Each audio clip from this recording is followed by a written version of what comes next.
Here with Kyle Nikkel, the quarterback of Pella Christian Eagles, in their big win tonight over I-35. They go to 4-1 on the season. He is our player of the game.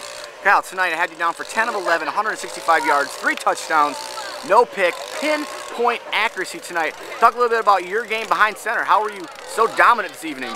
Hey, I mean, every week in practice, I got a great quarterback coach and Coach Jarzambek, and a great head coach and Coach Kak. You know, we spend a ton of practice on passing with my running backs, with Al Feinart, Sam Tweed, Trey Hugan, and Will Vandervoort. We just work at it. We work at accuracy. We work at position throwing. We work at, you know, where they want the ball at on fades, spots. And you know, I got Al and Sam got to be two of the fastest guys in the state. I get them the ball, they run. And that's what I love about them. I would agree. Both those guys are very quick. Another big thing tonight is defense. Coming to the game, Calvert from I-35, averaging 220 plus yards in the season. One of the best rushing teams in Class 2A. We know about their points they're going to throw up. You guys hold them to 8 points. That coming at the very end of the ball game. You were so close to the shutout tonight. Talk a little about your defense coming into this game. People talking about I-35 score on you. Shut them down. How'd you do it? Oh man, you know, our defense works their tails off every single day, starting Saturday morning when we start lifting weights again.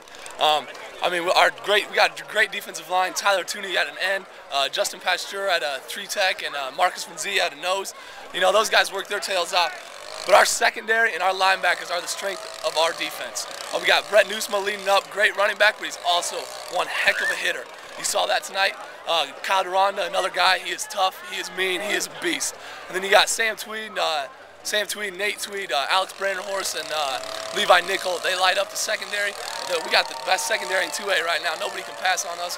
Those guys work their tails off all through the week. Going back a couple weeks, you guys had a loss to Monterey and Farrar. Very highly rated coming in, moving up a class this season. Talk a little bit about that loss to Monterey. What did you guys learn, and what are you going to continue to do through the rest of the season to get where you want to get at the end? Personally, that was probably the worst game of my career. I didn't read their secondary very well. Their safeties were getting me, but that was my fault. But our defense, our offense, it was the first tough 2A play right out of the bat. They're one heck of a team, no down and then. But you know, our next week of practice, we worked full bore. We didn't care about the loss. We improved from the loss, and we look towards the next game. We take one game at a time. Every Friday, we come on, we strap up, and we go. Talk about you a little bit personally. You're a big guy. He lists you at 6'5", 6'6", about 2 1/4. What's your future hold? You got a very, very strong arm. Looks like you're very detailed offensively. I like the way your feet are. What are you going to do in your career?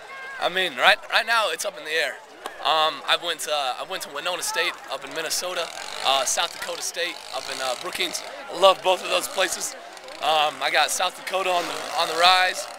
Southwest Minnesota State in Marshall, Northwest Missouri, Southwest Baptist University, Missouri Southern State. I mean, there's options out there for me, and they keep on coming just because of how my team works and how my offensive line protects me and gets me my numbers that I need. But it's not all about me. It's all about my team. It's all about my guys that catch. I can't do it without them. I'll tell you what, Kyle, the performances like tonight, you're going to get a lot more offers. Somebody's going to get lucky to get you. Last thing I want to talk about tonight, we talked about a little bit before the interview, your post-game speech with your coaches. About 100 or so people standing around. I've never seen anything like it. The whole community standing around you in your post-game speech with everybody getting involved. What does that mean for your team? Are you guys that close-knit with yourselves and with your entire community? Exactly. And Coach Kak, actually when it first started with Coach State, we started all about being a family, a brohood right here. And Coach Kak came up and he did that, and we got post-game everything.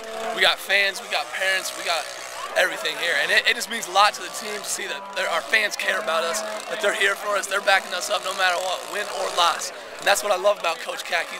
He's the head father, and we're all our brothers. You know, we feed off each other, we got each other's backs. When somebody's down, we pick them up, and that's one of the great things that I'm looking into college right now. That I need a brohood who's got me. And you know, when I go right now, the coaches at South Dakota State and Winona State, they look like they can be my dad, and the players can be my brothers. I love it. I love both of them. But right now at PC, we got something going real good for us, and it starts with Coach Kak, and it starts with the family that he brought into us and all of us around, that we bought in to being a brotherhood, and that we can be one. It's Kyle Nikkel, quarterback, Pella Christian, their big 42-8 win over I-35 that really wasn't that close, even as the score says it. Again, player of the game tonight for Iowa Prep Fanatic. Congratulations, Kyle. Thank you.